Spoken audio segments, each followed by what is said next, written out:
কিন্তু কিভাবে করতে হয় এটা আমার দেখে দেখে মাথায় তোমাদের ক্যাচ হবে না, তখন নিজে নিজেই নাই করো ঘরে। এই জন্য ল্যাব দরকার, তোমাদের স্কুলে শিওর ল্যাব আছে। স্যারকে একটু ফোর্স করবা যে স্যার আমাদের ল্যাবে একটু শেখান। আই ডোন্ট নো স্যার শেখাবে কি না, তবে in future Al Mamun coaching সেন্টারে এবং থিঙ্কিং নেশন এই দুইটা কোচিং সেন্টারেই খুব ভালো ধরনের হাই ফ্যাসিলিটি সমৃদ্ধ ল্যাব থাকবে, যেখানে প্রত্যেকটা স্টুডেন্ট ইনশাআল্লাহ কম্পিউটার ফ্যাসিলিটিস পাবে এবং তাদের কম্পিউটার দক্ষতা শুধু না, তাদের আর্নিংয়ের ব্যবস্থাও আমরা করব। বোঝা গেল? এখানে হবে লার্নিং অ্যান্ড সুপার লেভেলের আর্নিং। এখানে প্রত্যেকটা স্টুডেন্ট হবে বিজনেসম্যান মাইন্ডসেট।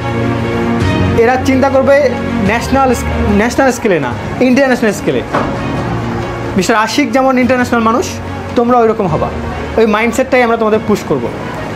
তবে সব থেকে ভালো কথা হচ্ছে, যখন আমরা ক্লাস 5 থেকে একটা স্টুডেন্টকে পাই, তখন দীর্ঘদিন তাকে আমরা গ্রুম করতে পারি। আর হুট করে একটা স্টুডেন্টকে পারি না।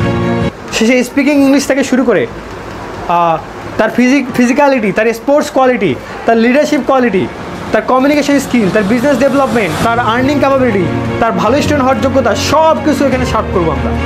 কেন করব? কারণ we are motivated by a philosophy. আমরা শুধু টাকার জন্য তোমাদের পড়াবো না, আমাদের আরেকটা ভালো লাগার জায়গা আছে। তোমরা আদম সন্তান, আমরা সবাই মরবো, তোমরা থাকবা।